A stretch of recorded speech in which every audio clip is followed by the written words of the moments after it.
Sinasabi sa key verse natin, sa verse 26 ng Matthew 16, For what will profit them if they gain the whole world, but forfeit their life? Or what will they give in return for their life?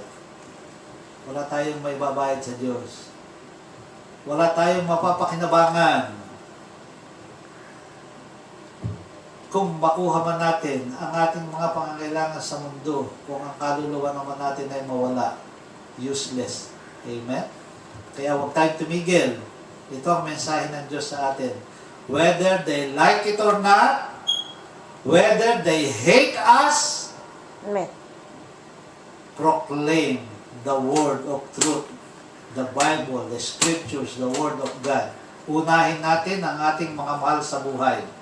Kahit magalit pa sila dahil sa ang pinanghahawakan nila ay maling katuruan na kinabis na nila sa mga matatandang ninunong namatay na hindi malaman kung saan napunta ang kanilang mga kaluluwa. Matapos nating malaman ang katotohanan, lumapit na tayo sa Panginoong Jesus. Tanggapin natin siya.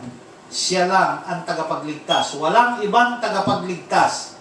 Ang pangalang ibinigay ng Diyos sa kanyang sarili, Jesus, Heso Kristo, the Messiah, the Savior. Wala nang iba. Pag maliban sa pangalang Jesus, Jesus Christ, mali. Walang katotohanan. Amen?